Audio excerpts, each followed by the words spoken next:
On dirait vraiment une couverture en patchwork, vous ne trouvez pas?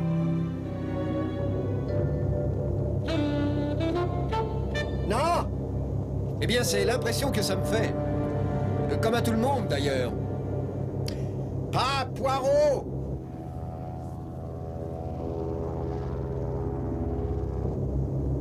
Je suppose que vous ne pensez pas que cela ressemble à une grande masse de coton? Non!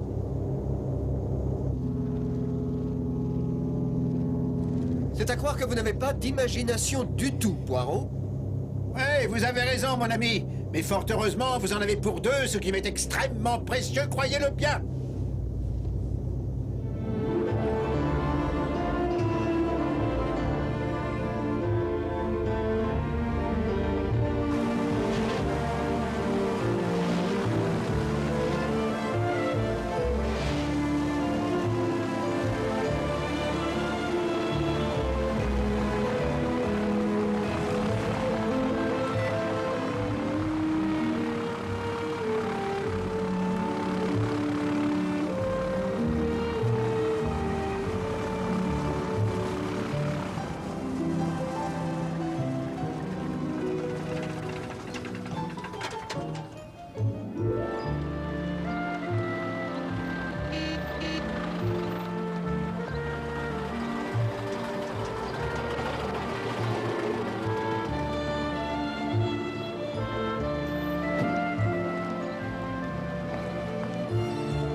Bonjour, monsieur. Bonjour.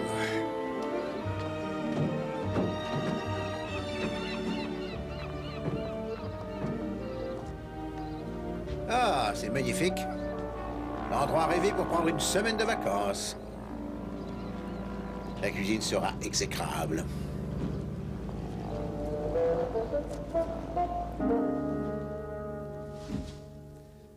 Qu'en pensez-vous, Poirot? Vais-je commencer par la plage ou essayer le terrain de golf? À moins que je ne trouve un amateur de tennis.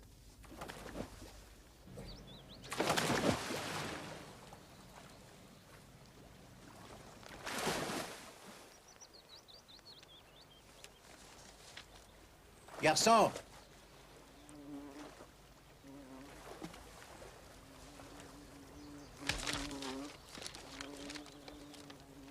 On est toujours sans nouvelles du capitaine Seaton. Pardon? Le tour du monde en avion. Ah oui. Les sauveteurs n'ont cependant pas perdu espoir. Ils pourraient avoir trouvé refuge sur une île près de l'Australie. Cannibale. Quelle horreur. Eh bien, cet homme vous rend fier d'être anglais. Oh, toutes mes excuses. Ne vous excusez pas, Hastings. Je ne ressens pas comme une tragédie le fait d'être né du mauvais côté de la Manche. Oh, mais c'est intolérable. Bon, je vais chercher ce garçon. Non, mais attention. Garçon.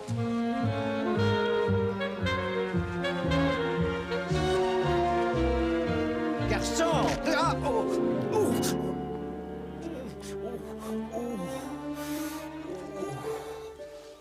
Vous vous êtes fait mal.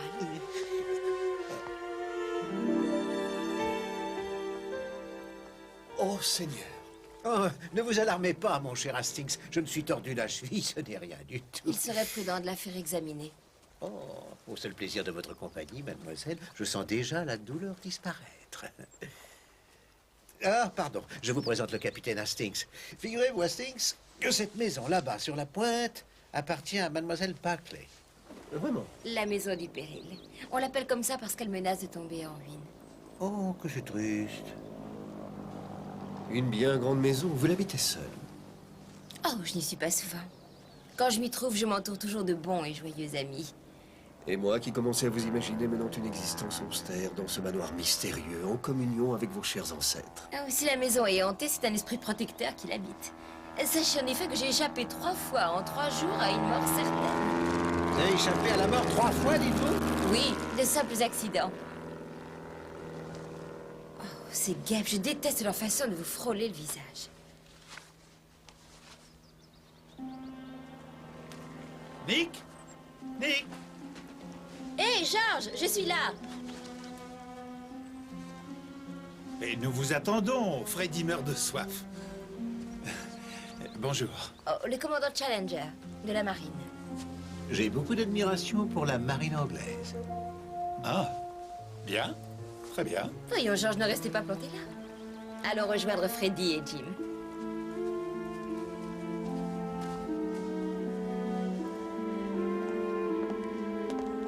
J'espère que votre cheville guérira vite. Merci. Voilà une jeune femme bien sympathique.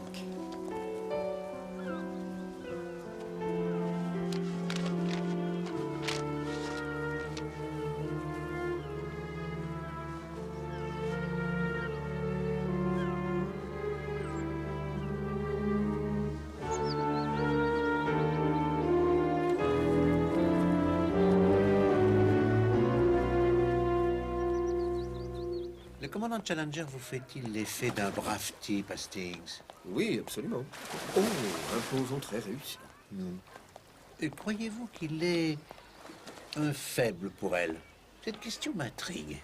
Mon cher Poirot, comment voulez-vous que je le sache? Eh bien, C'est le chapeau de Miss Buckley? en effet, nous allons le rapporter à la maison du péril, ce qui nous fournira une excellente occasion de revoir la charmante demoiselle Nick. Ça alors, mais ça ressemble fort à un coup de foudre. Oh, non, non, non, non, non.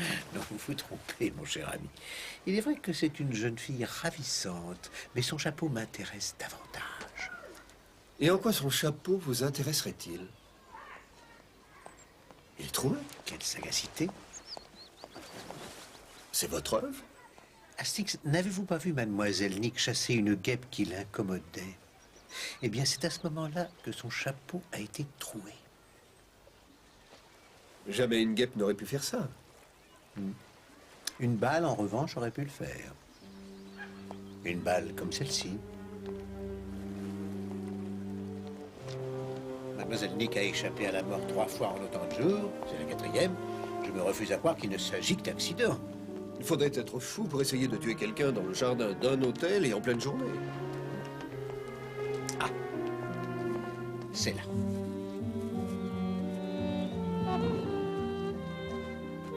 Merci.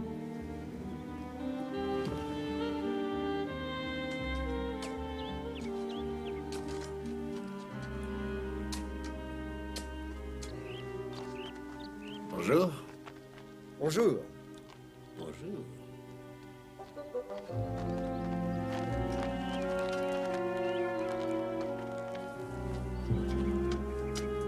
Très belle demeure. Quoique des travaux de réfection ne gâteraient rien. Ma parole.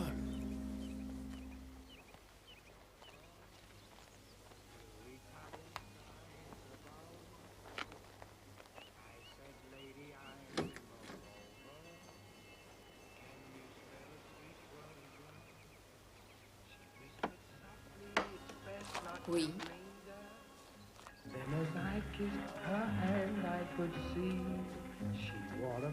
Il n'est pas très courtois de la part de Lazarus d'ignorer ainsi son hôte.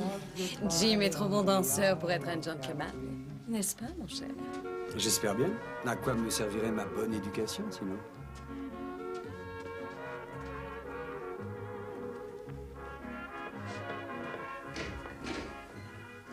Ces messieurs désirent vous voir, mademoiselle. Oh! Rebonjour. Pardon, mademoiselle. Commandant.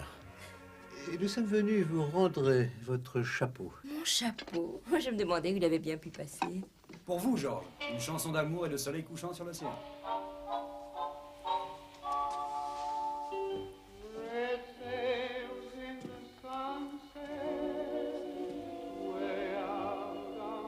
Et j'ai à vous entretenir d'une affaire de la plus haute importance, mademoiselle. Ne me dites pas que vous allez essayer de me vendre quelque chose. Non. Avec cette moustache et une suite au majestique, je ne crois pas.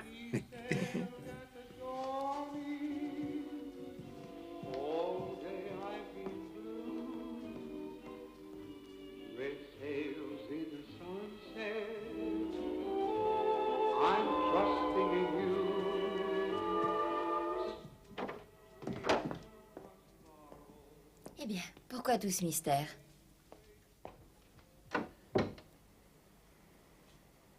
Mademoiselle, ce n'est pas une guêpe qui vous a frôlé le visage ce matin. C'était ceci. Qu'est-ce que c'est? Une balle. C'est impossible.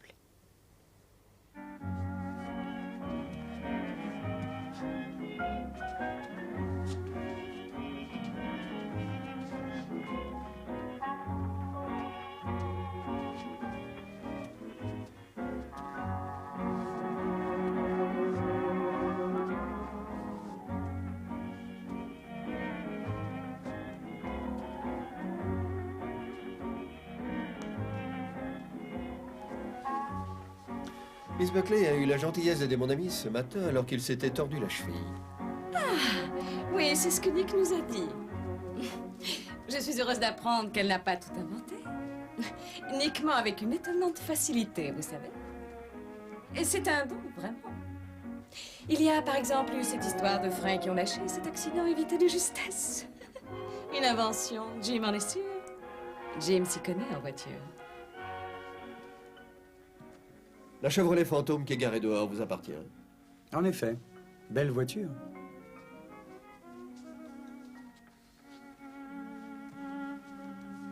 Oh, eh bien, il y a 2 montres sur cette table, exactement les mêmes. Nous en avons tous une. N'y touchez pas, je vous prie.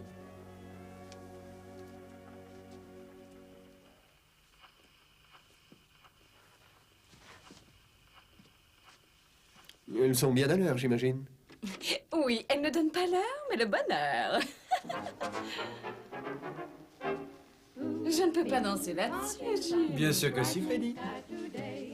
They must have known just how I like it, 'cause everything's coming my way.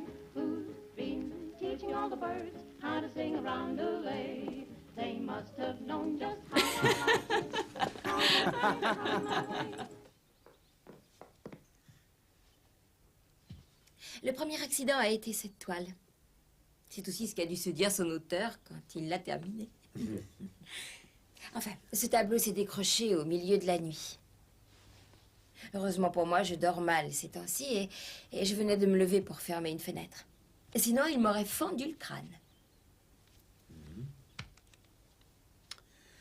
Mais et les autres accidents? Les freins de ma voiture ont lâché alors que je descendais la côte de Saint-Loup. Et le lendemain, une énorme pierre s'est détachée de la falaise tout au bout du jardin, là-bas, comme je me trouvais sur les rochers juste en dessous. Votre sollicitude me touche, mais en quoi cela vous intéresse-t-il? Ne voyez-vous donc pas, mademoiselle, que vous courez un grave danger? Oh, vous plaisantez. Non, non, non, c'est moi qui vous le dis, c'est moi. Vous savez qui je suis.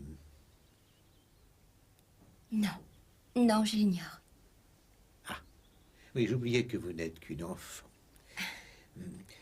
Alors, mon ami, le capitaine Hastings va vous le dire.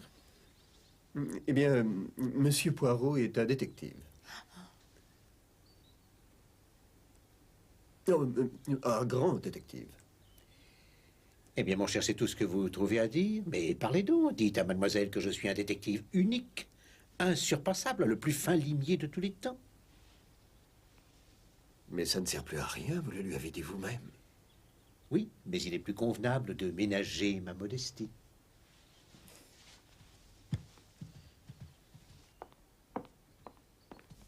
Non, sérieusement, je vous répète que ce n'était que des accidents. Ah, vous êtes obstiné en diable. Quelle perspicacité! Je tiens ça de mon grand-père.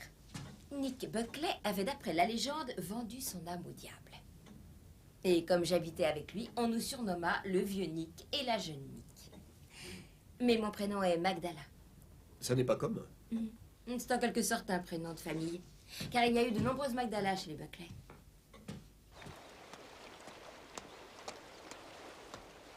Là, c'est à cet endroit-là que je me tenais. Et cette pierre ne vous a manqué que d'un cheveu?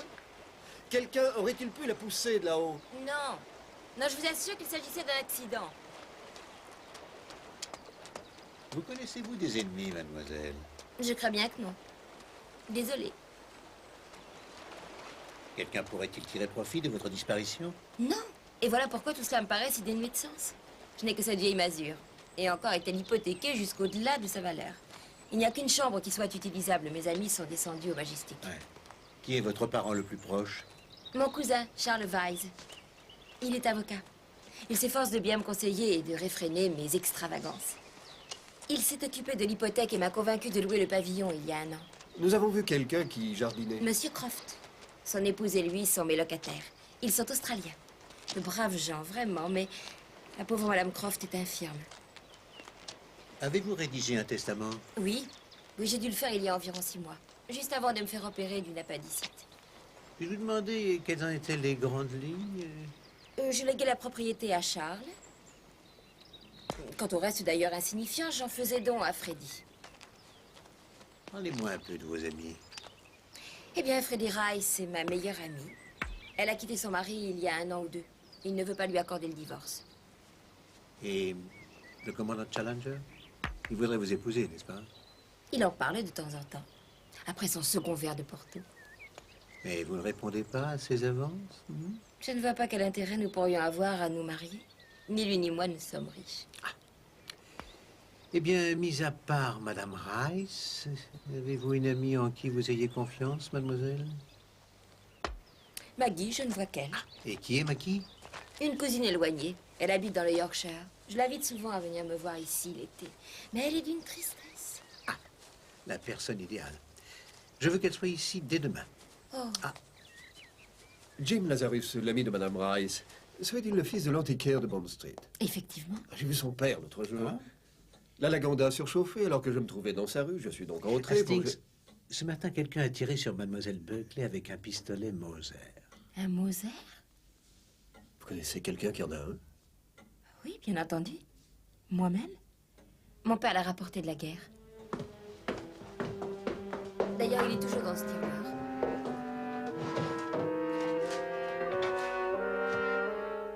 Il n'y est plus.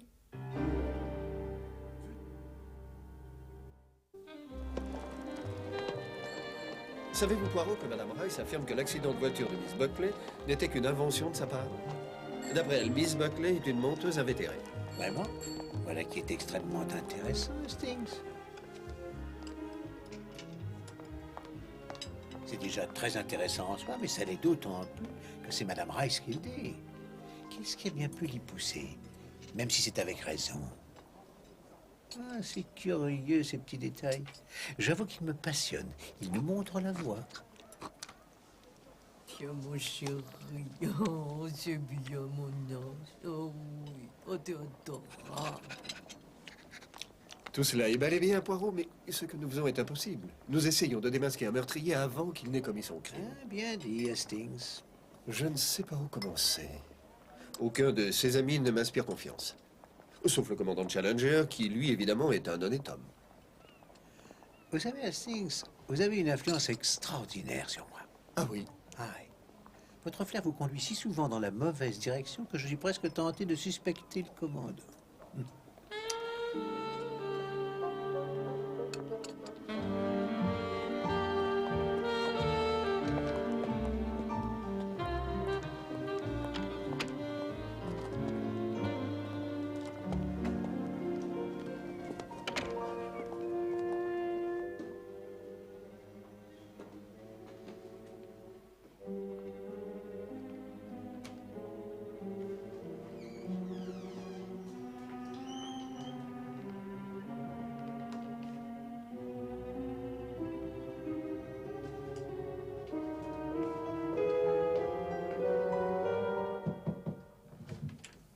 Qui est là? C'est moi, Poirot. Le cabinet est fermé. Ah mais non, j'ai poussé la porte en bas, elle était ouverte. Vous êtes monsieur Weiss. Oui. Je vous remercie de me recevoir un samedi. Je suis Hercule Poirot. Boireau? Poirot. Où suis-je tombé, Seigneur? Je ne vous importunerai pas longtemps, monsieur Weiss. Je n'ai qu'une question. Je n'ai rien dit de tout ceci à votre cousine, mademoiselle Buckley, vous le comprendrez. Et y a-t-il une chance pour que soit en vente la maison du Péril? Non. Miss Buckley tient beaucoup trop à cette demeure. Rien ne saurait la convaincre de s'en défaire. Ma question n'est pas désintéressée. J'avoue que cette propriété me conviendrait à merveille. C'est hors de question, j'en ai peur. Elle est fanatiquement attachée à sa demeure. Ah.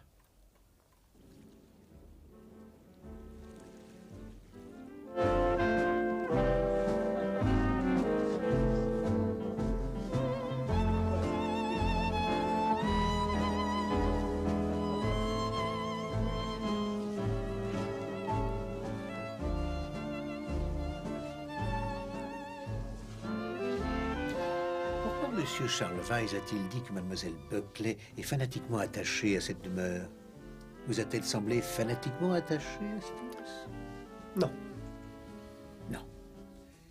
À moi non plus.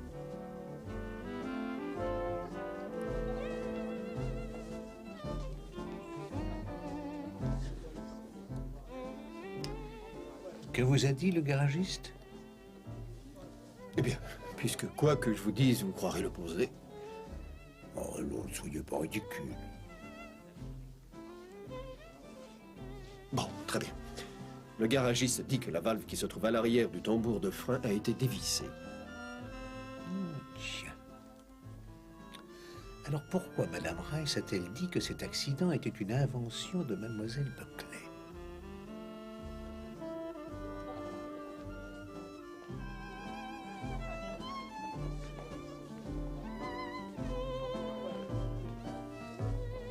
Vous permettez?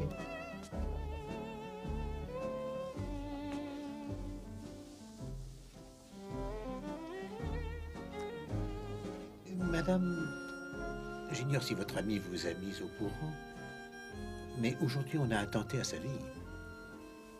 Que me dites-vous là? Mademoiselle Buckley a été prise pour cible dans le journal d'hôtel.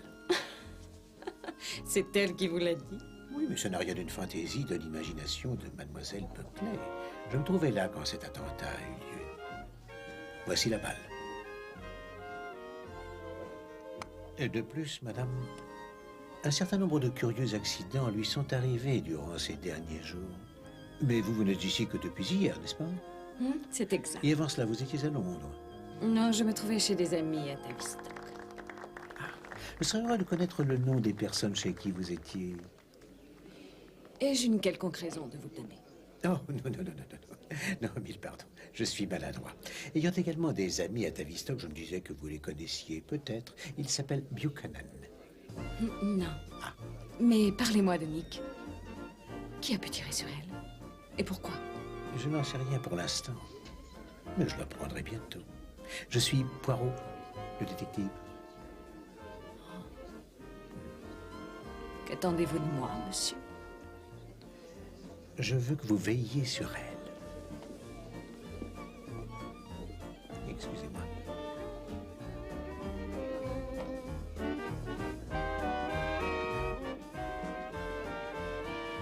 c'est bien.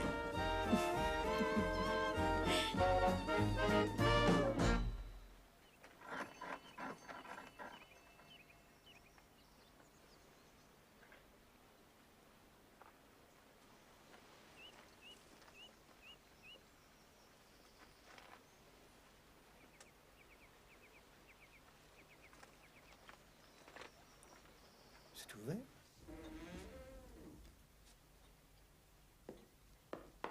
Pourquoi ne nous répondons pas? Il y a quelqu'un?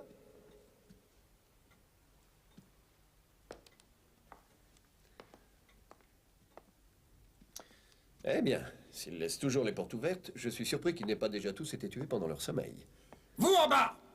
Sortez de cette pièce très lentement! Les mains au-dessus de la tête! Ah, Monsieur Croft.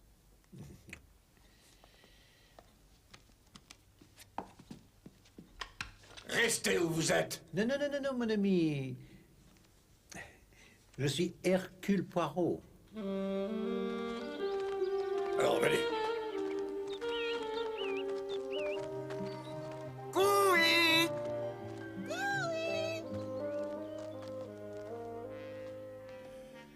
Tu ne devineras jamais qui je t'amène, maman.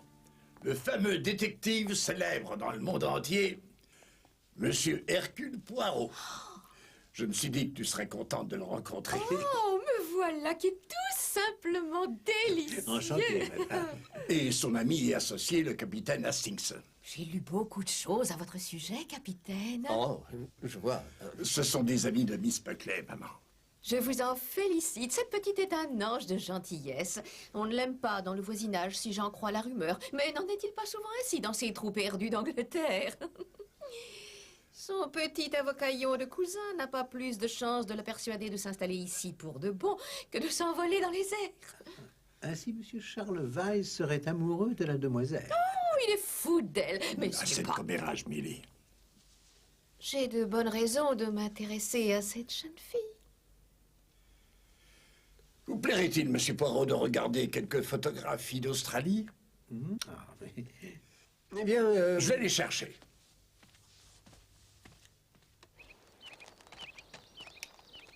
L'inventeur de la photographie est responsable de bien des mots, mon ami.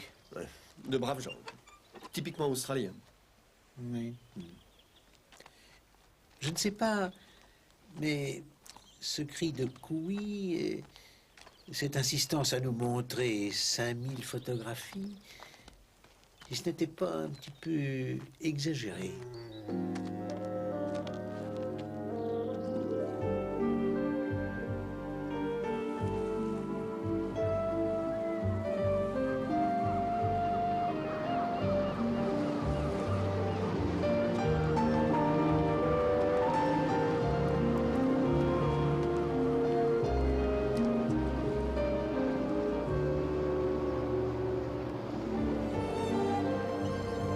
Ah, c'est Mademoiselle Nick.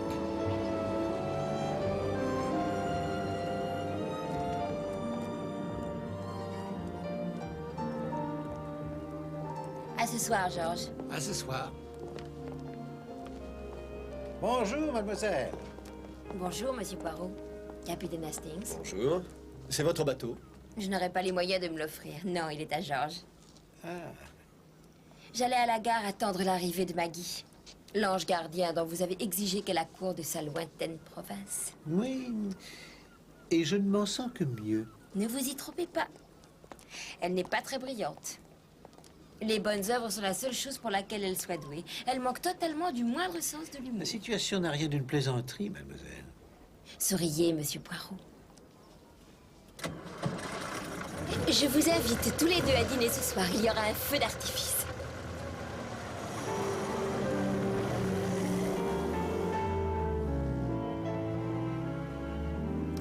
Dites-moi, Hastings, si le commandant Challenger n'a pas le sou, comme mademoiselle Nick nous l'a dit, comment a-t-il pu s'offrir un tel bateau? Non. Peut-être a-t-il... Non. Enfin, il a probablement... Je ne sais pas.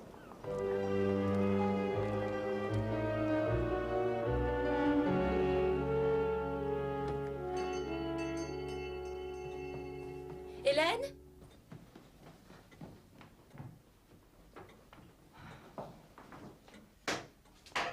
Oh! Ah, ce n'est que vous? Ah, mademoiselle, je suis vraiment désolé. Oh, excusez-moi, je me suis mal exprimée. Entrez. Merci. Vous avez appelé, mademoiselle? Oh, ce n'est rien, Hélène, je suis allée ouvrir. Ils n'ont pas livré ma robe à la porte de l'office? Non, mademoiselle. Ah, c'est la raison de mon impolitesse. J'attends une robe qui devait m'être livrée, et ces brutes avaient promis que je l'aurais à temps. Voici Maggie. Maggie, je te présente les lignées qui me protégeront de ce mystérieux assassin. Ma cousine, Maggie Buckley.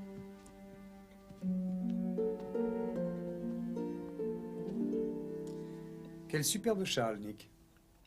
Il me tiendra chaud quand nous regarderons les feux d'artifice. Je ne vous avais jamais vu dans une robe noire jusqu'ici.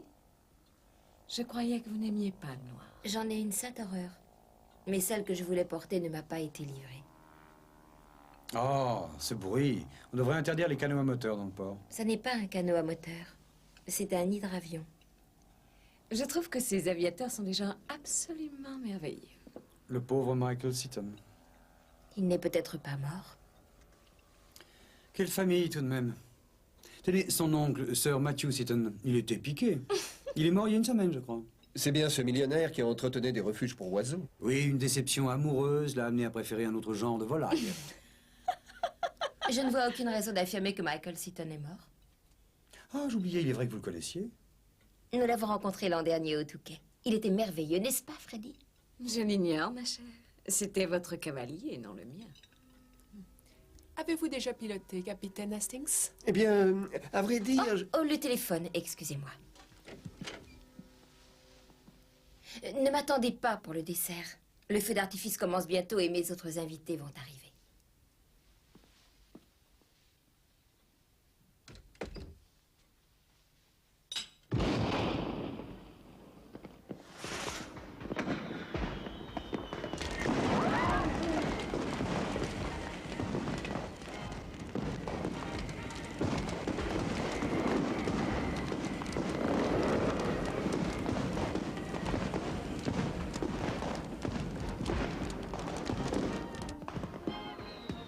Dommage que Madame Croft n'ait pu vous accompagner. Cette pauvre femme n'a décidément pas de chance. Mais jamais elle ne se plaint. C'est l'âme la plus douce que je connaisse.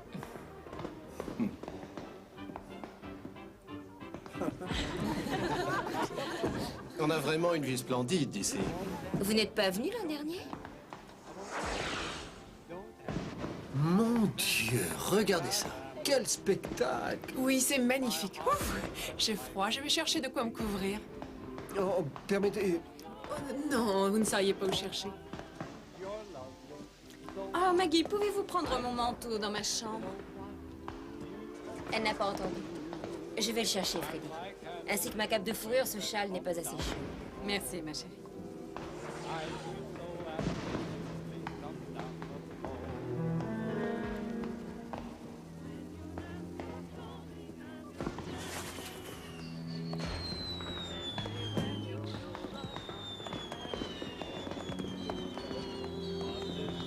Je trouve ça monotone, pas vous, Hastings? Les feux d'artifice me fascinent. Rien de tel, à mon avis, pour attraper un bon rhume. Je crois que je vais déclarer forfait. Je préfère aller voir le reste du spectacle au chaud. J'avoue ne pas avoir très chaud moi-même, tout bien considéré.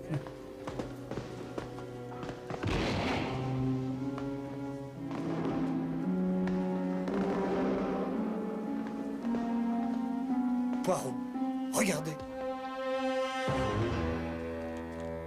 C'est Miss Buckley? Ah, mon Dieu! Mon Dieu! Excuse-moi de t'avoir fait attendre, Maggie, mais je...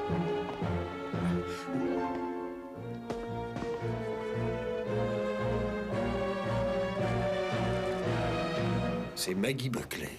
Oh Seigneur, elle est morte.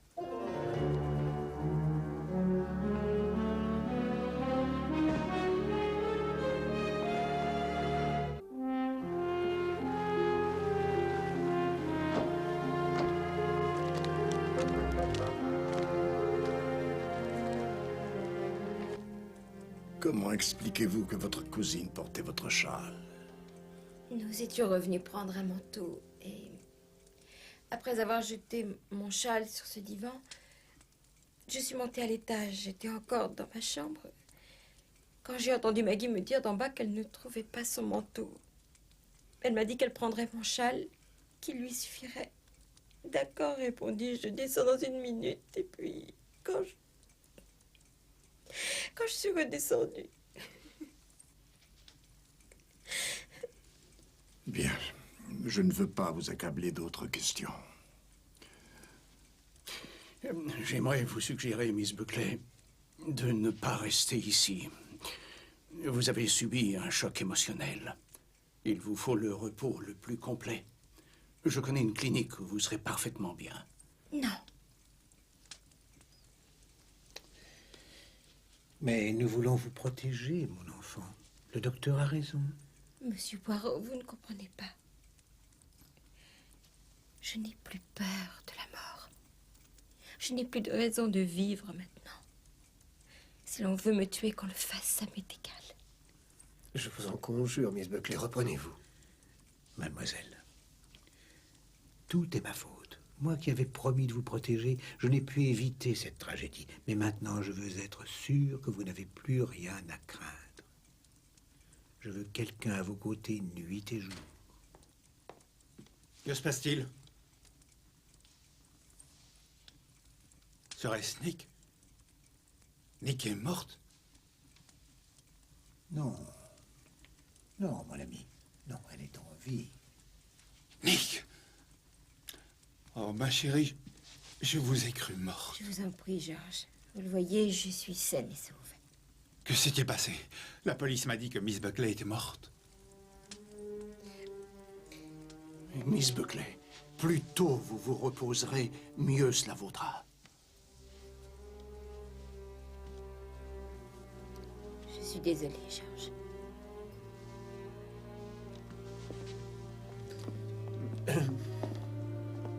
Il s'agit de Miss Maggie Buckley. Oh mon Dieu. Comme c'est tragique. De plusieurs milliers de livres. Comme l'annonçait notre bulletin de 21h, tout espoir de retrouver vivant l'aviateur Michael Seaton a été abandonné. Rappelons que des pêcheurs de l'île de Trobiran ont découvert des débris provenant de toute évidence de l'Albatros, hydravion conçu par M. Seaton et à bord duquel il tentait de faire le tour du monde. Le gouvernement... Personne, docteur, je dis bien personne, pas même l'ami le plus cher de mademoiselle Buckley ne sera autorisé à la voir. Oh, monsieur Poirot. Pas même le roi d'Angleterre, ma chère enfant. Non, personne. Sauf moi, le capitaine Hastings et vous-même. Mademoiselle, je vous souhaite le bonsoir.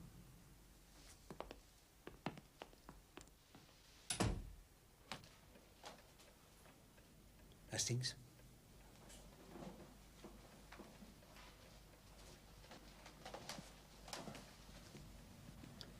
Comment est-elle? En sécurité. Croyez-vous que la police puisse avoir raison, Poirot, et que cela soit l'œuvre d'un malade mental? Non. Le meurtrier fait partie de l'entourage de notre ami. Pensez-vous qu'il se soit aperçu de sa méprise? Je suis persuadé du contraire. Il a dû avoir une mauvaise surprise quand il s'en est rendu compte. Il doit être difficile de ne pas se trahir en de telles circonstances.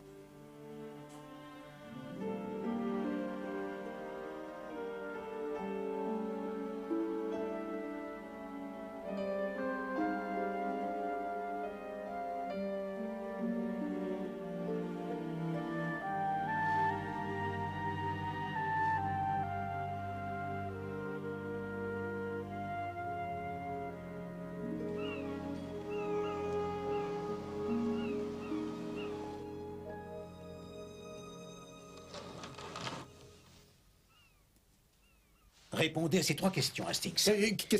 Pardon? Répondez à ces questions. 1. Pourquoi mademoiselle Nick souffre-t-elle d'insomnie ces temps-ci? 2. Pourquoi a-t-elle acheté une robe noire alors qu'elle n'aime pas le noir? 3. Pourquoi a-t-elle dit hier soir « Je n'ai plus de raison de vivre » Elle a dit ça? Oui, répondez aux questions, Hastings. Eh bien, quant à son insomnie, elle est tourmentée depuis quelque temps. Pour quelle raison? Eh bien, je l'ignore. En ce qui concerne la robe qu'elle voulait porter, on devait la lui livrer. Et toutes les femmes ont une robe noire. Pour un homme marié, vous connaissez mal la psychologie féminine, Hastings. Quoi qu'il en soit, pour ce qui est de ce qu'elle a dit, c'était bien naturel. Elle venait de subir un tel choc. Non, ça n'avait rien de naturel. Que la mort de sa cousine lui ait causé un choc, qu'elle se soit sentie coupable, oui, je vous l'accorde, c'eût été naturel. Mais là, non. Jamais jusqu'ici elle n'avait eu cette attitude. Elle était combative, au contraire. Allô? Oui. Ah, mais certainement. Oui, oui. Entendu.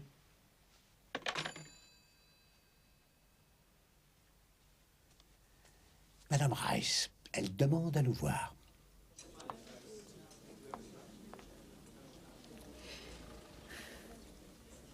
Je suppose qu'il est bien entendu que la victime visée était Nick. Je dirais, madame, que cela ne fait pas le moindre doute. Vous m'avez posé quelques questions au sujet de Tavistock, monsieur Poirot. Puisque tôt ou tard, vous saurez la vérité, autant vous l'avouer tout de suite. Je ne me trouvais pas à Tavistock. Non, madame? J'ai quitté Londres la semaine dernière en compagnie de monsieur Lazarus. Nous avons séjourné près d'ici, à chez Lacombe. Tous les deux. Je vois. Je suis une femme mariée. En théorie. Puis-je être indiscret, madame? Les temps jamais de nos jours. Vous aimez monsieur Lazarus? Il est riche. Oh là là. Dieu, que cette phrase sonne mal. Ne vaut-il pas mieux l'avouer que vous l'entendre dire à ma place? Vous êtes très intelligente, madame. Vous allez me donner un diplôme si ça continue. Je vais prendre des nouvelles de Nick et lui porter des fleurs. Voilà qui est très aimable à vous. Merci, madame, pour votre franchise.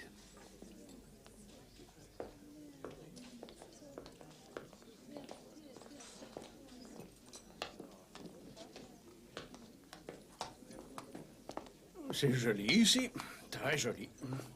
Je suis descendu au goéland, à 2 pas de l'usine à gaz. Eh, mon cher inspecteur, que je suis content de vous voir. Pourquoi ne pas descendre ici? Les indemnités de logement qui me sont allouées sont légèrement insuffisantes.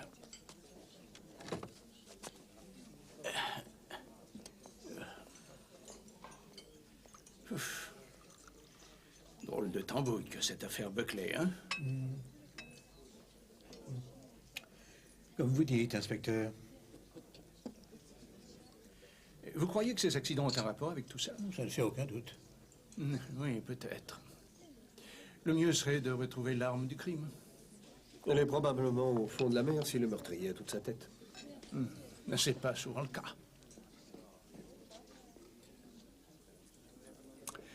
Bon, je crois que je vais aller parler aux parents de la victime. Ils viennent d'arriver du Yorkshire.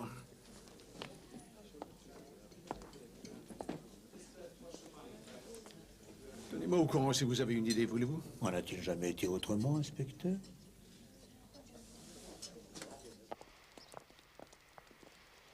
Madame Rice emploie une tactique habile en cherchant à me convaincre de la richesse de monsieur Lazarus. La conduite de cette femme ne laisse pas de me répugner. Ah, mon ami, vous avez toujours cette fichue saine réaction si mal à propos. Oh? Non, Madame Rice voulait nous dire quelque chose.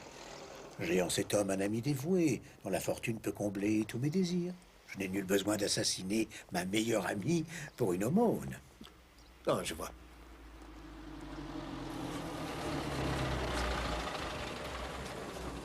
Dites-moi, Poirot, qu'est-ce que ça signifie? On m'a interdit de la voir. Serait-ce votre œuvre? Avez-vous vu le docteur Graham? Oui, il m'a servi la vieille rengaine. Elle va aussi bien que possible. Elle a passé une bonne nuit. Je les connais, ces sornettes. Mon oncle est un médecin réputé. Je suis sûr que c'est vous qui êtes derrière tout ça. Écoutez-moi, mon ami. Je vois qu'il est inutile de vous mentir. Si l'on autorisait un de ses amis à venir la voir, on ne pourrait repousser personne.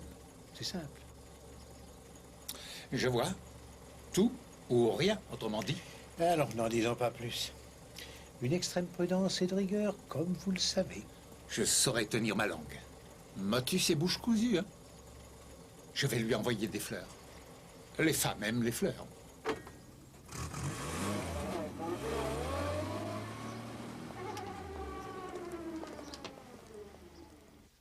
Voyez-le bien, mademoiselle. Je compatis sincèrement à votre douleur. Vous savez. Eh bien, quelle importance cela a-t-il? Maintenant que tout est fini, que je ne le reverrai plus jamais. Courage, mademoiselle. Du courage, je n'en ai plus. Je l'ai épuisé pendant ces dernières semaines. En attente et en vain espoir. Le capitaine Hastings ne sait pas de quoi nous parlons.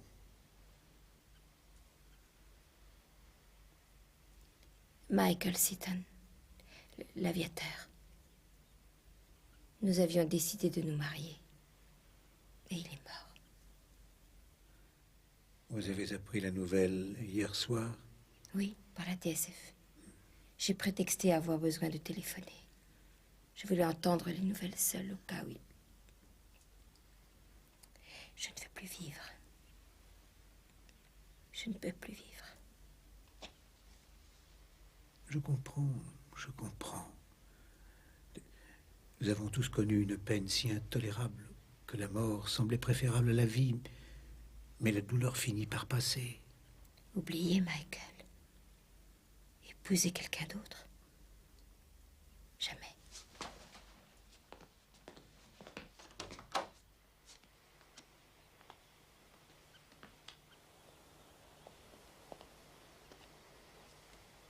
Vous avez beaucoup de chance, mademoiselle, d'avoir été aimée d'un homme tel que lui. Quand vous êtes-vous fiancée? Tout de suite après la Noël. Mais ça a dû se faire en secret, parce qu'il y avait son oncle. Sir Matthew Seaton. Il rejetait sur les femmes tous les malheurs de ce monde. Il était très fier de Michael, cependant. C'est lui qui a financé la construction de l'Albatros. Mais si Michael avait réussi, il n'aurait plus eu besoin de son consentement. Il serait devenu, je ne sais pas, une espèce de héros. Son oncle aurait fini par céder de toute façon. Oui, oui, je vois. Personne n'était au courant. Pas même Freddy. Vous n'avez pas songé à lui en parler, à la mort de l'oncle? Ça aurait semblé prétentieux, avec toute cette publicité autour du vol de Michael. Je crois qu'il aurait détesté ça.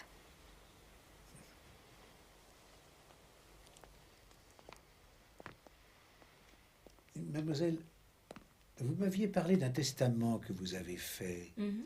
Puis-je savoir où il se trouve? Oh, il doit traîner quelque part. Je ne suis pas très ordonnée, vous savez. Et les papiers sont en général dans un vieux secrétaire qui se trouve dans la bibliothèque. À moins qu'il ne soit dans ma chambre. Ou peut-être... Ah, je suis désolée. Me permettrez-vous de chercher ce document, dans ce cas? Bien sûr, voyons. J'avais raison. Vous pensez donc que ces fiançailles ont un rapport avec le crime? Écoutez-moi, mon ami. Voilà une semaine environ que Sir Matthew Seaton est décédé. Or, Sir Matthew Seaton est l'un des hommes les plus riches de toute l'Angleterre. Non, mais oui, attendez, il a un neveu qu'il adore, et à qui, nous pouvons le présumer, il lèguera son immense fortune. Oui, mais- Mardi dernier, le neveu Michael Seaton est porté disparu. Et le mercredi, les attentats contre Mademoiselle Nick commencent. Supposez, Hastings, que Michael Seaton ait fait un testament avant son départ dans lequel il lègue tout ce qu'il a à sa fiancée. Dans ce cas, Hastings, ce n'est pas un petit héritage de rien du tout qui est en jeu, non. C'est une énorme fortune. Ah!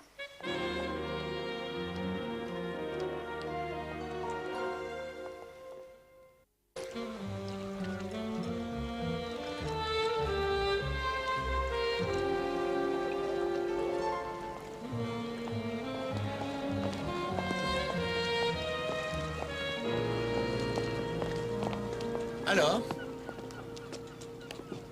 Comment vont les affaires? Pardon? Vous allez résoudre cette énigme, n'est-ce pas? Oh, je suis un chien de chasse qui ne lâche pas la piste une fois qu'il l'a flairé, commandant.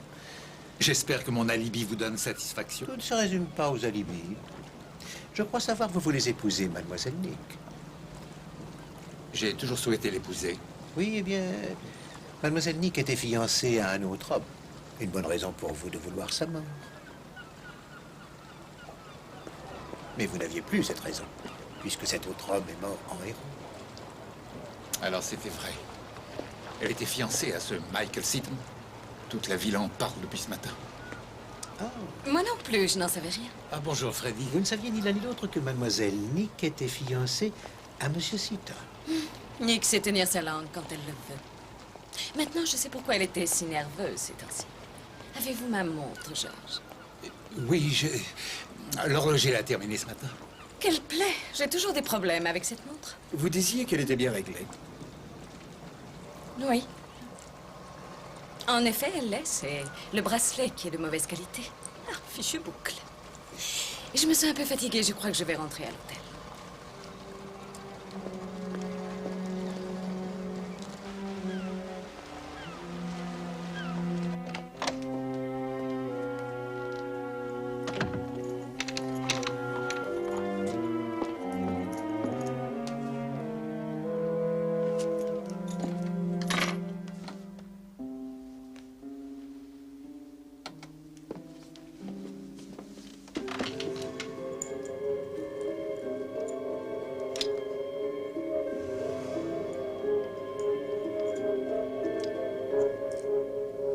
Avec les compliments d'Hercule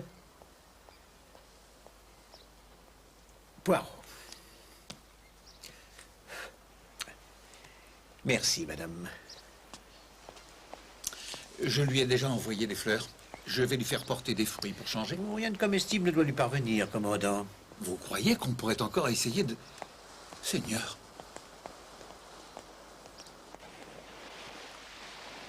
Donc, pendant le feu d'artifice, vous étiez à la cuisine, c'est ça? Tout juste. Vous aidiez votre femme à faire la vaisselle? Exact. Quand il y a du monde, je l'aide. Et c'est là-bas que la dame, elle a été tuée, devant le perron. Là où tu as tué le cochon une fois, tu te souviens? Oui, fiston. C'était drôle à voir. Mon père, quand il travaillait à la ferme, il tuait souvent des cochons. Hein, c'est vrai? Moi, j'aime bien quand on tue un cochon. Eh, les gosses, ça leur plaît en général. Enfin, la dame, on l'a tuée à coups de pistolet. On lui a pas coupé la gorge à elle. Hein, c'est vrai pas?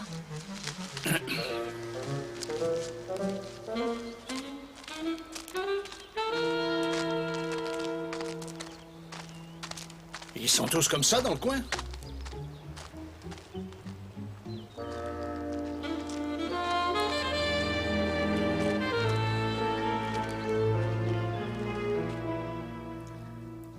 Pauvre Miss Buckley.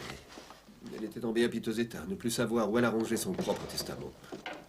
La plupart des gens gardent ce genre de documents dans un endroit secret. Mon Dieu. Savez-vous s'il y a quelque part dans cette maison des caches secrètes?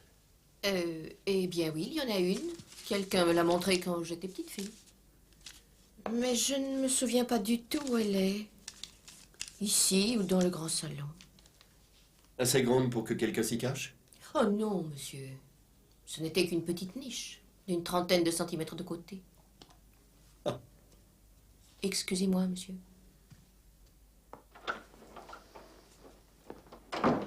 Une cache secrète, allons. J'essaie de couvrir toutes les éventualités. Deux éventualités. Tenez, en voilà une éventualité, Hastings. De qui est-ce? De Madame Rice.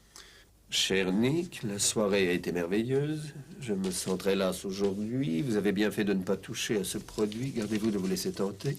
Il est trop pénible de s'en déshabituer.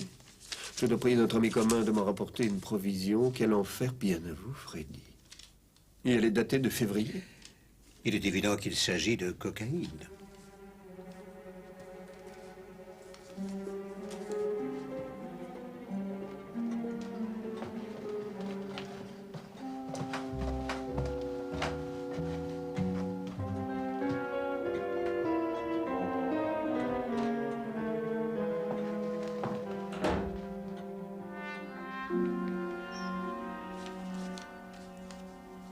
Permis de conduire.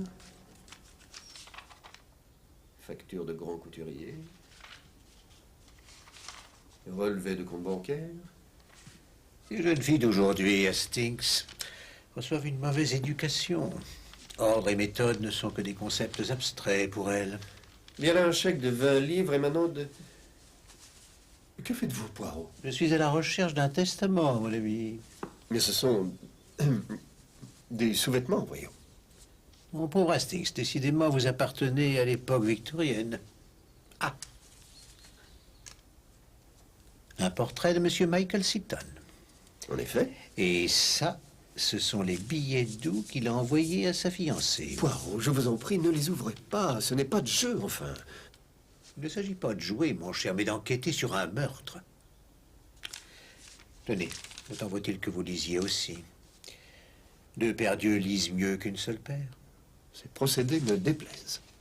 Celle-ci date du 3 janvier. Chérie, quel immense bonheur c'est pour moi de savoir que vous m'aimez vraiment. Oh, écoutez... Celle-ci est du 2 mars. Ma très chère, que ne puis-je vous voir plus souvent? Je hais toutes ces cachotteries. J'avoue que mon oncle Matthew m'horripile par certains côtés. Oh, Poirot, écoutez cela. Cher Ange, je pars demain. Je suis on ne peut plus enthousiaste. À propos, un ami m'a conseillé de faire un testament. Quel tact. Je me suis finalement décidé et je l'ai envoyé à ce cher Whitfield. Je me suis souvenu que votre prénom était Magdala. J'ai pu trouver 2 témoins. Il a fait un testament, Poirot. Eh oui, et quiconque a lu cette correspondance le sait aussi. Nous avons cherché partout. Essayez de vous rappeler, vous avez mis votre testament. Rien à faire. Vous ne l'avez pas rangé dans la cage secrète, par hasard. La cache secrète? Hélène nous a dit qu'il y en avait une dans le salon ou la bibliothèque. C'est ridicule. S'il y en avait une, je le saurais. C'est Hélène qui vous a dit ça? Mais oui. Enfin, peu importe, revenons au but de notre visite. Le dernier testament de mademoiselle Magdala Buckley. Vous êtes-vous servi d'un formulaire? J'en ai pas eu le temps, en fait. J'allais me faire opérer de l'appendicite. Par ailleurs, M. Croft m'a dit que les formulaires testamentaires étaient dangereux. Monsieur Croft vous a aidé? Oui, et sans lui, l'idée ne m'en serait même pas venue. Oh, décidément, quel homme précieux que ce monsieur Croft. N'est-ce pas? Oh, que je suis idiote. Je vous ai fait perdre un temps fou. C'est Charles qui l'a, je m'en souviens maintenant. Oui, mon cousin Charles Weiss. Ah. Et d'après M. Croft, c'est à un homme de loi qu'il fallait confier ce testament. Donc, nous l'avons mis sous enveloppe et nous l'avons envoyé à mon cousin. C'est donc lui qui l'a. Il vous le montrera si vous tenez à le voir. Pas sans une autorisation de votre main. Du moins, je l'espère. Non, je suppose que non.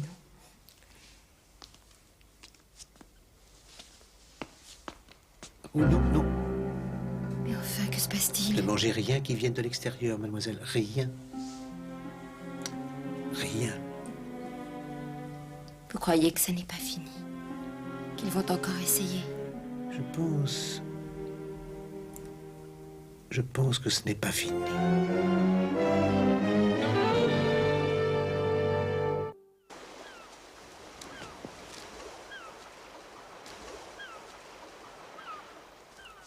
Si l'assassin a jeté son arme, ce n'est pas sur la plage. Tout ça n'est qu'une perte de temps. Poirot dit que 93% du travail de la police est une perte de temps. Ah oui? Il m'a l'air d'un drôle d'oiseau, celui-là. En est un. Mais il est fort. Ah oui? Évidemment, je lui ai beaucoup appris au fil des années. C'est par terre qu'il faut regarder.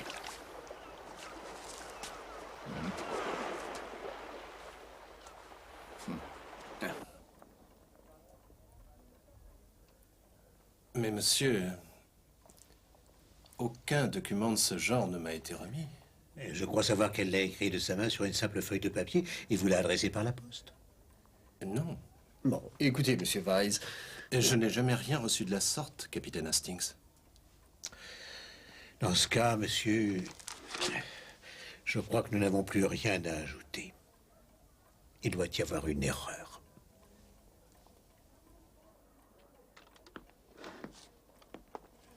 Et voilà, monsieur, ça vous fera 6 pence. Merci, monsieur. Merci. Secret d'arge. Ah, vous voilà. J'ai des informations sur les antiquaires Lazarus et Fils qui pourraient vous intéresser. Eh ben, dites-moi tout, inspecteur. Non, leur affaire n'est pas très florissante. Le commerce du meuble ancien est en pleine crise. C'est pareil pour les œuvres d'art. Ils ont construit de nouveaux magasins l'année dernière et ça les a encore endettés. Merci, inspecteur. Lazarus a donc un mobile. Je lui ai seulement demandé si elle avait fait son testament. Mais je lui dis ça pour plaisanter, hein, Millie? Ensuite? Elle a pris ça au sérieux et elle l'a fait. Et les témoins étaient? Hélène, la bonne, et son mari. Et qu'advint-il de ce précieux document? Nous l'avons envoyé à Monsieur Weiss. Vous savez, l'avocat. Vous êtes sûr qu'il a bien été mis à la poste? C'est moi qui l'ai mis dans la boîte qui se trouve à côté de notre portail.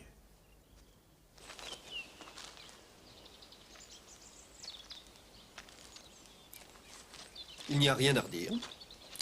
Je me demande qui peut bien mentir. Monsieur Bert Croft ou Monsieur Charles Weiss? Bon, je ne vois pas pourquoi Monsieur Croft mentirait. Il n'aurait aucun avantage à cacher ce testament.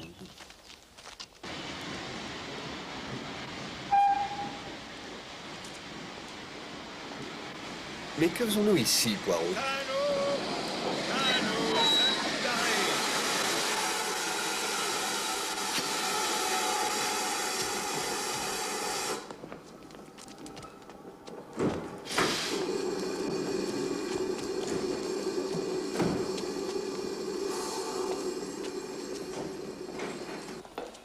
Apparemment, le docteur McAllister est un spécialiste des maladies féminines. Il est très connu. Un gynécologue? Non. Ces maladies féminines semblent en réalité se résumer à l'hystérie. Qui est ce docteur McAllister? Miss Lemon est en train de nous le dire, Hastings. Je suis allée voir à son adresse de Harley Street. Il y possède une clinique. J'ai appris qu'il avait aussi un cabinet médical à Paris. Et j'ai détesté cette clinique. Tout là-bas avait je ne sais quoi de déplaisant. Elle est respectable. Oh oui. Très huppée, cependant. Enfin, je lui ai dit que j'avais des difficultés à m'endormir, que j'étais démoralisée. Hein? Ce n'était qu'une ruse, capitaine Hastings. Ah, une ruse, je vois. J'ai pu discuter avec une des infirmières. Elle m'a dit que votre commandant Challenger se présentait à la clinique au moins une fois tous les 10 jours. Très intéressant. Miss Lemon, vous êtes une perle. Très humble. Et qui est donc ce McAllister? Oh, Hastings. C'est l'oncle du commandant Challenger. L'oncle dont il nous a parlé. Je vois. Si vous aviez vu la salle d'attente, Lady Lowestoft était là, ainsi que Miss Bindoff. Eh bien. Et aucune n'est restée avec le docteur plus de 5 minutes.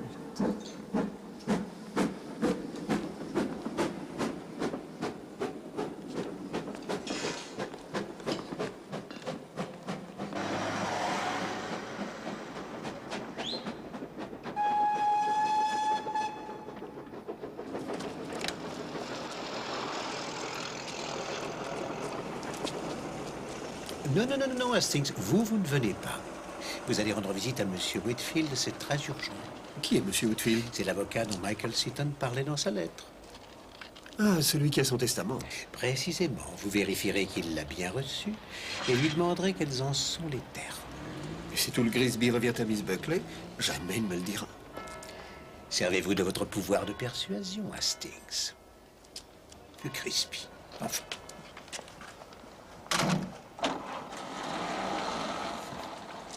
Il vit à Londres, non? Il y a un train qui part pour Plymouth dans 7 minutes. De là, vous prendrez la correspondance pour Londres. Au Majestic, je vous prie, chauffeur.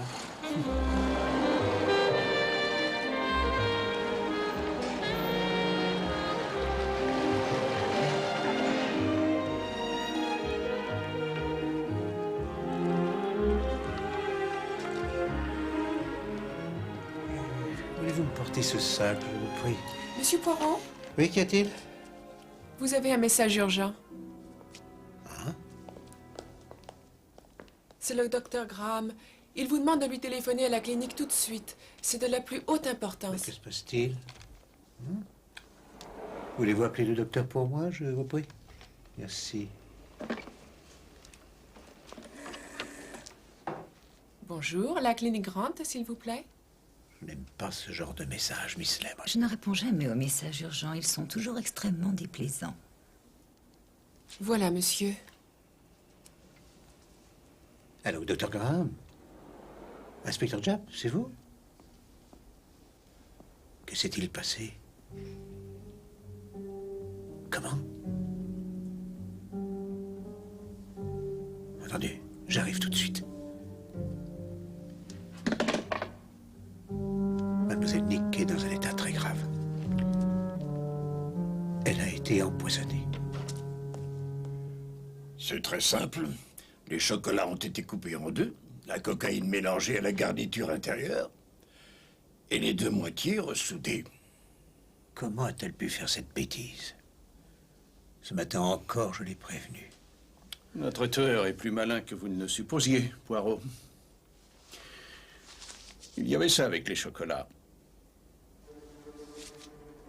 Avec les compliments d'Hercule Poirot? Mais c'est mon écriture. Pourtant, je suis sûr que je n'ai pas écrit ça. Apparemment, la carte que vous avez envoyée avec les fleurs lui a permis d'en faire une copie. Oui, une bonne copie, avouons-le.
Comment va Miss Buckley?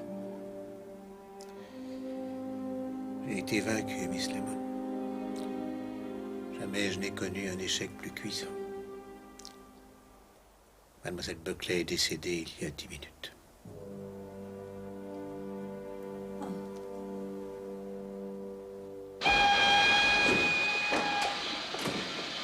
Oui, merci, madame.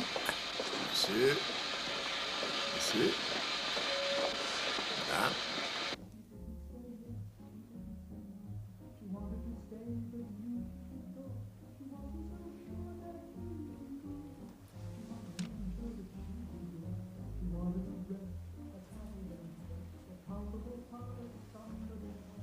You'd love to be en rapport with him, but not behind the bolted door with him. What did she do? I leave it to you. She did just what you do too. Oh, c'est terrible. Je le sais, oui. Le pauvre Poirot. La nouvelle a dû lui causer un choc. En effet. Il ne veut plus quitter sa chambre. Je voulais qu'il vienne dîner avec moi, mais il a refusé. Comment s'est passée votre visite à cet avocat de Londres? Bien mieux que je ne m'y attendais. Son fils et moi étions ensemble à l'école. Il est maintenant l'associé de son père et... Enfin, j'ai appris qu'il était exact, que Michael Seaton lui a envoyé son testament. Alors? Il lègue tout à Miss Buckley. Des millions et des millions, puisque son oncle venait de lui laisser sa fortune.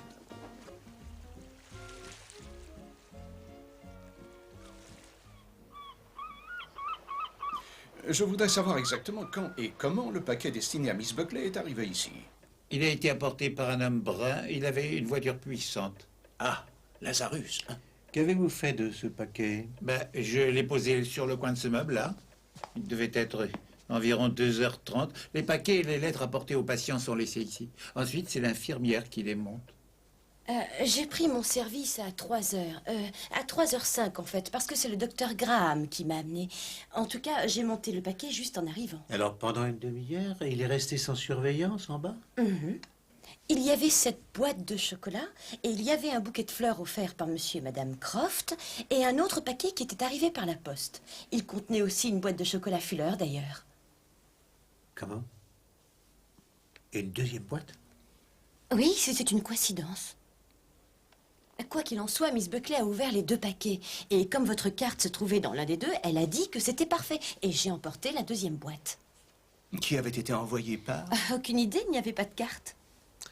Mais laquelle de ces 2 boîtes suis-je censé avoir envoyé? Celle qui est venue par la poste ou celle qui a été livrée par quelqu'un? Je ne suis pas sûre.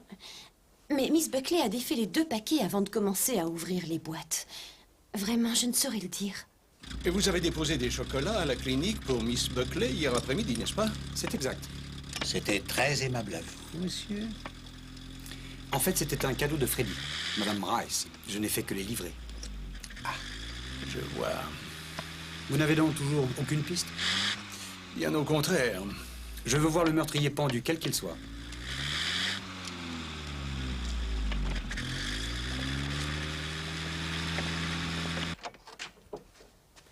Dites-leur non, je veux voir personne, qu'elle a dit. Et elle a plutôt intérêt... Non. Soyez gentil de prévenir Madame Rice que c'est son ami Hercule Poirot.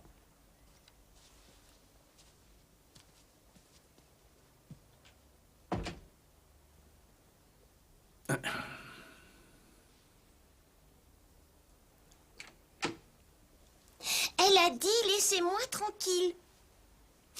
Excusez-moi. Allez-vous-en. Mais comment osez-vous? C'est d'un meurtre qu'il s'agit, Madame Rice, non d'une réunion de la paroisse. Vous avez fait porter une boîte de chocolat à Miss Buckley hier. Vous ne m'intimiderez pas. 2 personnes ont été assassinées, chère madame. Votre amie est morte empoisonnée par des chocolats. Nous avons lieu de penser que vous lui en avez fait porter une boîte. Vous insinuez que j'ai tué Nick? Nous devons envisager toutes les hypothèses, madame, y compris les plus insensées. Nick m'a appelé par téléphone hier en me disant qu'il aimerait qu'on lui apporte une grande boîte de chocolat Fuller. Vous les avez achetés à sa demande? Oui. Et je les lui ai fait porter. Comment vous a paru sa voix au téléphone? Sa voix? Normal. Ou peut-être un peu faible, à tel point que je ne l'avais pas reconnue. Jusqu'à ce qu'elle vous dise que c'était elle. Exact. Êtes-vous sûre, madame, que c'était vraiment elle? Oui, bien entendu. Enfin... je ne vois pas qui ça aurait pu être. Ce n'est pas avec ça qu'on ira loin. Ah, je n'y comprends rien. Rien du tout. Je suis un enfant perdu dans le noir. Qui profiterait du décès de Mademoiselle Nick? Madame Rice, qui envoie les chocolats sans chercher à le nier, qui nous raconte cette histoire de coup de téléphone qu'elle aurait reçu, ce qui est d'une invraisemblance flagrante. Madame Rice. Non, c'est trop simple. Trop stupide. Mais vous dites qu'elle prend de la cocaïne? Oui, aucune erreur là-dessus. Il y avait de la cocaïne dans les chocolats qu'elle a envoyés. Oui, mais elle n'est pas stupide.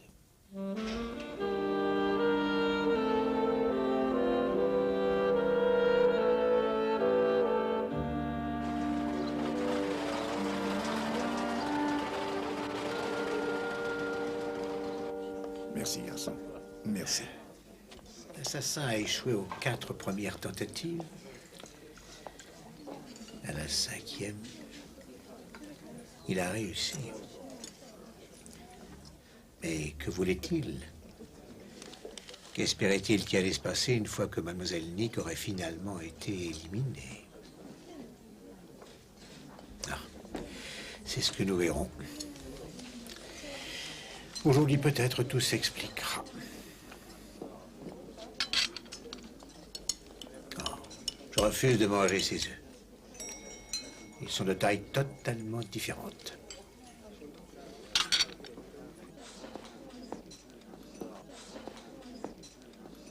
Monsieur Poirot?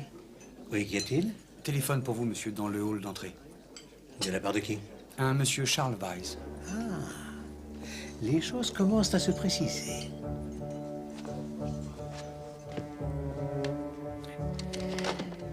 Excusez-moi.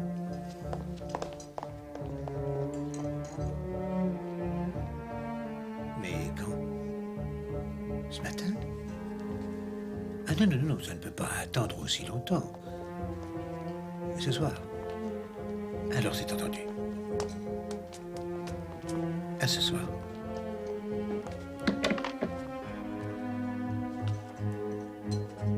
Ça se précise. Mais que se passe-t-il? Suivez-moi.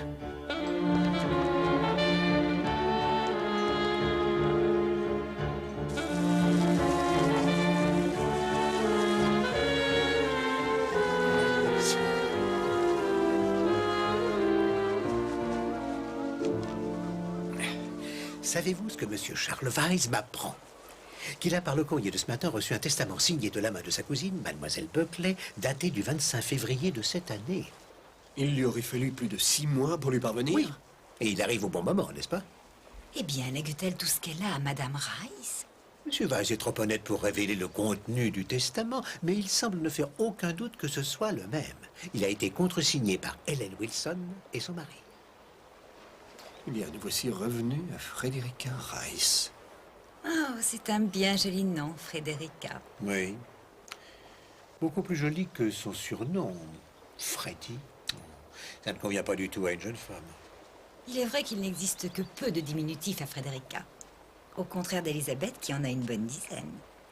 Lisa, Lise, Betty, Betsy, Bess. Oui, merci infiniment, Miss Lemon, mais je vois Ou pas... Margaret, là aussi, il y en a beaucoup. Maggie, Mag, Margot, Peggy. Margie, Meg, Maggie. Vous êtes là, Poirot. Je vous cherchais. Au fait, comment vous appelez-vous, inspecteur? Chap, pourquoi? Votre prénom? James. James Japp. Jim.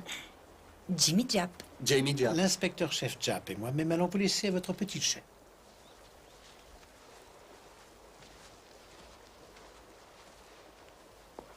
Et pour Hercule?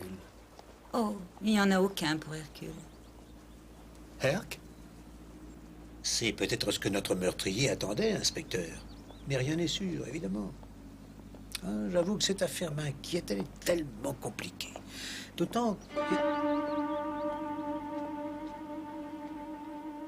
Oh mon Dieu. Que se passe-t-il? Que je suis bête. Bête. Compliquée cette affaire? Mais non. D'une simplicité extrême, extrême. Et moi, comme un misérable, je n'ai rien compris, rien du tout.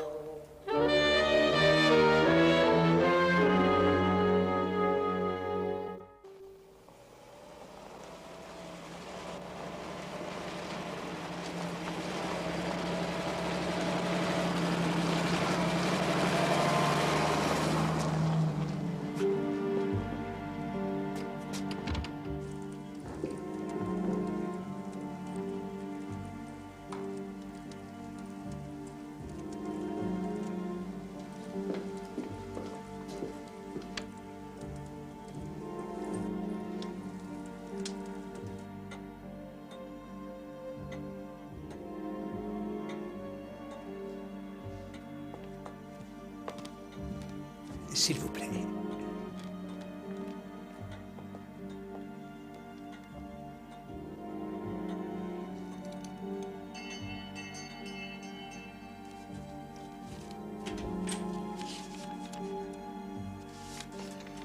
Allons, Georges, il faut être courageux. Nous y voilà. Je sors très peu, vous savez, je ne suis pas très... Oh, Bert, on nous installe à côté de ce cher capitaine Astor. Par ici, je vous prie.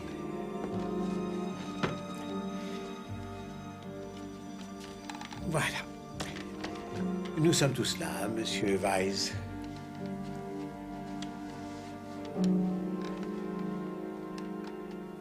En des circonstances normales, le testament du défunt est lu tout de suite après ses funérailles.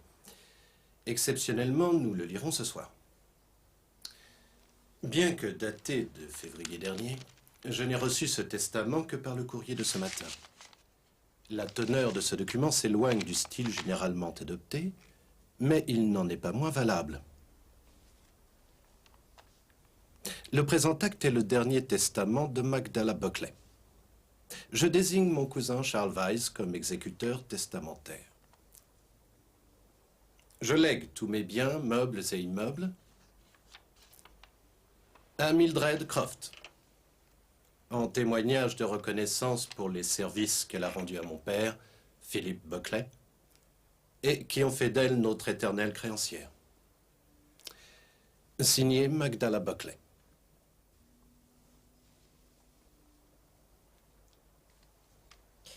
Oui, c'est exact.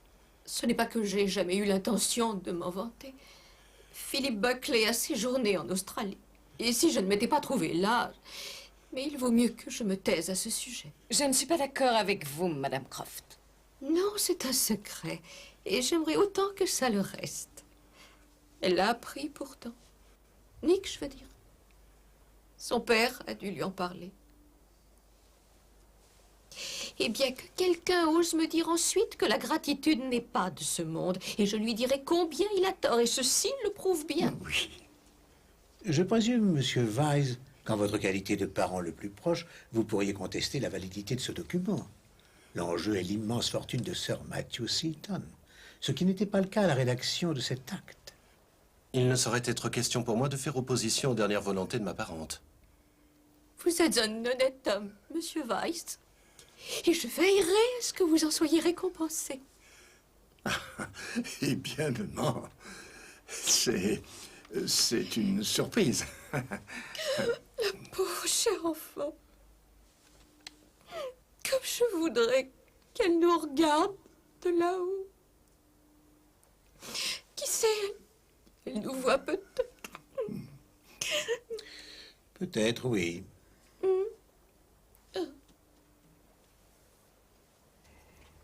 J'ai une idée. Nous avons la chance d'avoir parmi nous ce soir Mademoiselle Lemon.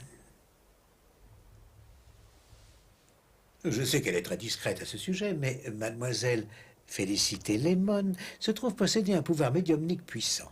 C'est une adepte du spiritisme. Puisque les circonstances s'y prêtent parfaitement, organisons une séance. Attendez, vous ne pouvez pas. Une merveilleuse idée. Du spiritisme. Monsieur, vous n'y... C'est insensé. Non, croyez-moi. Ce sera une expérience intéressante. Je suis d'accord. Vous êtes prête, mademoiselle Lemon? Je vais éteindre les lumières. Tenons-nous par la main et faisons silence. C'est bien ainsi, mademoiselle Lemon? Oui. Donnez-vous la main. Attention. Non, je vous en prie, nous devons observer le plus grand silence. Car mademoiselle Lemon va entrer en transe. Oh, si vous croyez que ça m'amuse, cher monsieur. Je vous en prie.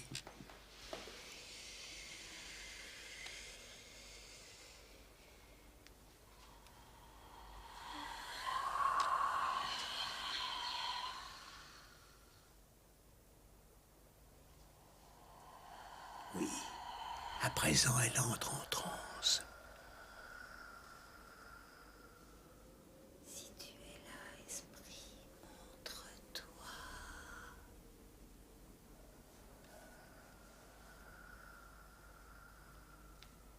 Je crois qu'il est temps que nous cessions cette comédie.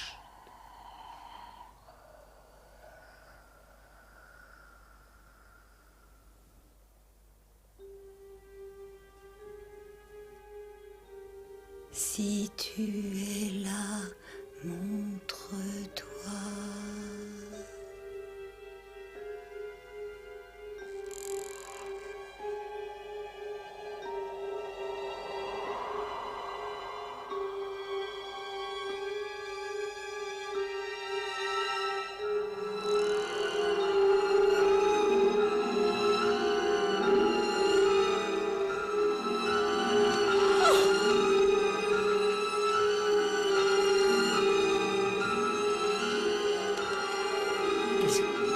Qu'est-ce que c'est que ça? Ah! Revenons!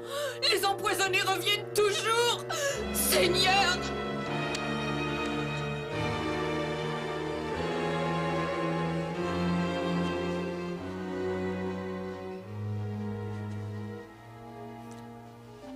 Vous êtes réelle? Oui, je suis réelle. Oh, merci, mon Dieu. Merci. Qui est responsable de cette mascarade? C'est moi qui ai persuadé Mademoiselle Nick de vous faire croire qu'elle était morte. Je vous remercie, Madame Croft, de tous les services que vous avez rendus à mon père. Mais je crains fort que vous ne bénéficiez pas avant longtemps de ce faux testament que vous avez fait. C'était une plaisanterie, ma chère. D'ailleurs, qui y a cru, hein? Tout le monde y a cru, et vous le savez. Si on ne peut même plus s'amuser. Ce testament a été contrefait? Oui, et par des professionnels.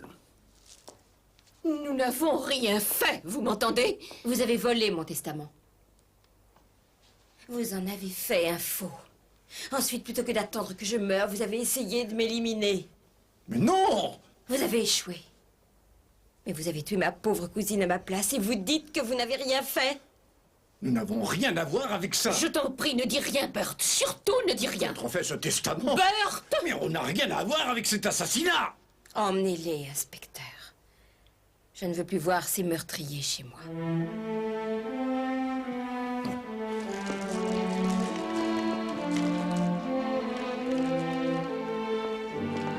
Je vous jure qu'on n'a rien à voir avec le meurtre de cette fille.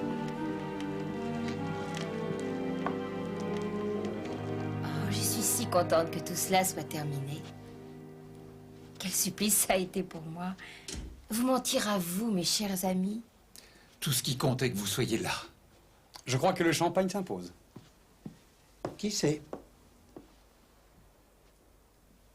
Ou peut-être est-ce la vérité qui s'impose? Inspecteur Japp. Tôt dans la soirée, agissant suivant les conseils de M. Poirot, je m'étais dissimulé derrière un paravent, dans la bibliothèque. Alors que tout le monde se trouvait déjà dans le salon, une autre personne entra dans la pièce.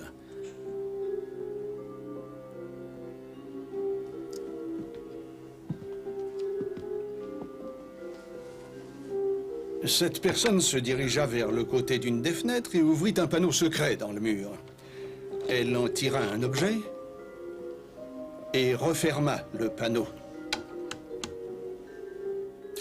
Ensuite, la personne en question ressortit par cette porte et fit une chose très curieuse. Elle glissa l'objet qu'elle avait trouvé dans la cache secrète dans la poche de l'un des manteaux qui sont là. Madame Rice? Oui. Rendez-moi un service. Videz les poches de votre manteau et montrez-moi ce qu'il y a dedans. Il n'y a rien dedans. À part une paire de gants. Je vous en prie, Madame Rice.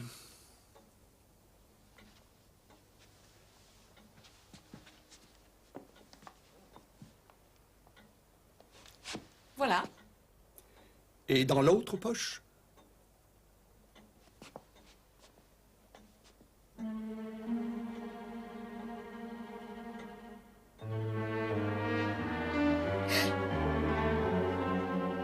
Ce n'est pas à moi. Si vous essayez de la faire accuser... Non. Quelqu'un essaie de faire accuser Madame Rice. Mais ce n'est pas l'inspecteur Japp. Et ce n'est pas non plus votre serviteur. Merci. Maggie Buckley a été tuée, c'est un fait incontestable. Apparemment, c'était Mademoiselle Nick qui était visée, n'est-ce pas? Eh bien non, et c'était là mon erreur. Mademoiselle Nick aime sa maison du péril. N'est-il pas vrai, mademoiselle? Mais elle a besoin de beaucoup d'argent pour l'entretenir. Quelle chance fabuleuse, se dit-elle, quand elle rencontre le riche aviateur Michael Seaton au Touquet. Malheureusement, il ne tombe pas amoureux d'elle. Non, il tombe amoureux de quelqu'un d'autre. C'est un mensonge. C'est alors qu'un plan diabolique commence à prendre forme dans la jolie tête de notre jeune ami. J'en ai eu la révélation grâce à une conversation ennuyeuse que le capitaine Hastings a eue avec Miss Lemon au sujet des nombreux diminutifs qu'offrait le prénom de Margaret. Maggie, Margot, Madge, etc., etc. Et j'ai eu l'idée de me poser la question suivante. D'où vient le diminutif de Maggie Buckley? Et tout d'un coup, ça m'est venu. il y avait 2 Magdala Buckley. Oh mon Dieu, ce sont des mensonges. Freddy, c'est de la diffamation. Charles, vous êtes mon avocat. Magdala est un prénom répandu chez les Buckley, mais Michael Seaton ignorait que Mademoiselle Nick s'appelait elle aussi Magdala. Il ne connaissait que son surnom. Dans son testament rédigé à la va-vite, il dit qu'il lègue tout ce qu'il a à Magdala Buckley. Ce sont des mensonges.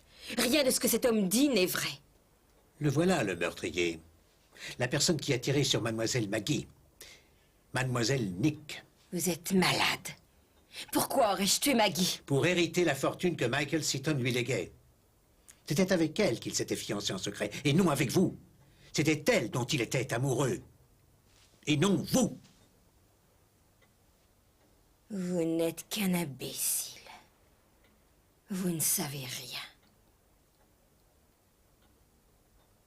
Vous êtes tous tellement stupides.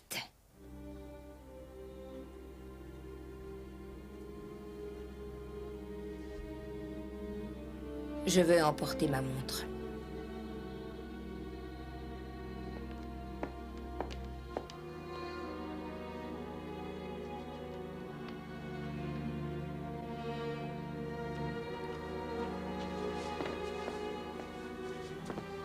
Eh bien, allons-y.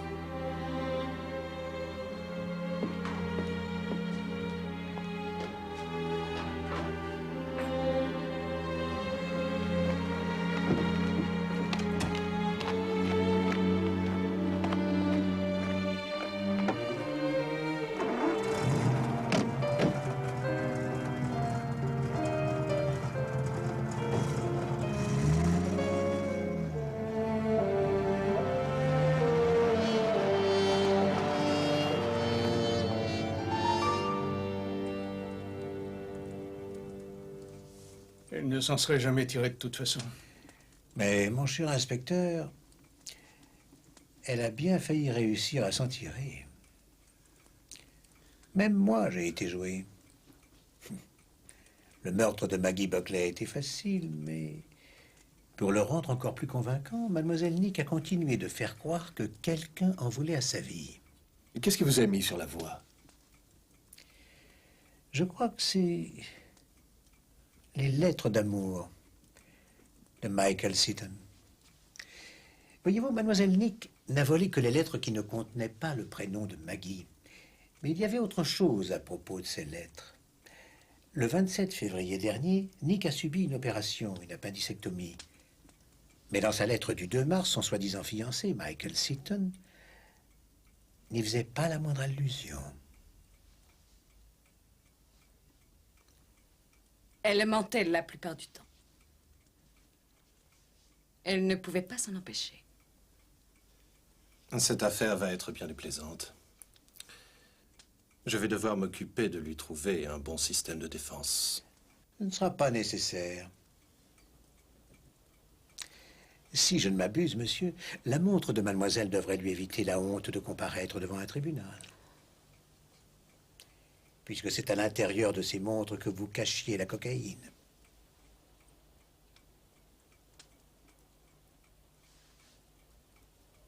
Vous dites? Alors vous plaisantez? Oh, inutile de continuer à jouer le rôle du chic type, commandant. Combien cela vous a-t-il rapporté de faire de la contrebande de drogue, à vous et à votre oncle médecin? Écoutez... Que pensez-vous, inspecteur, du trafic de drogue? J'avoue que c'est loin d'être ma tasse de thé. Venez, je crois que nous avons des choses à nous dire, commandant.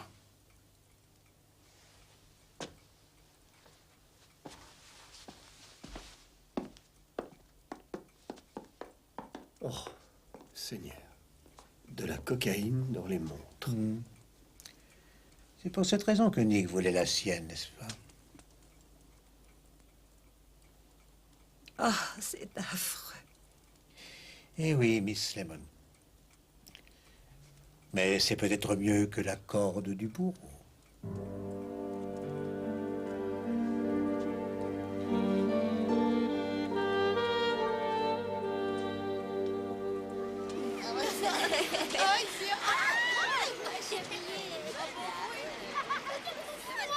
Il est très agréable, n'est-ce pas, inspecteur, que dans une affaire, on sache finalement tout ce qu'il y avait à savoir.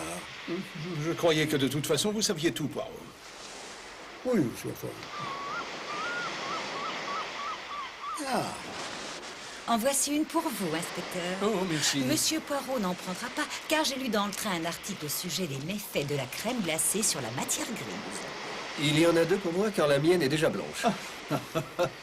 Ils sont vraiment amusants, vous ne trouvez pas, inspecteur? Je crois que c'est cet air iodé qui leur réussit. À tel point que quand je vais retourner à Londres, je pense que je les laisserai ici. Merci beaucoup. Santé.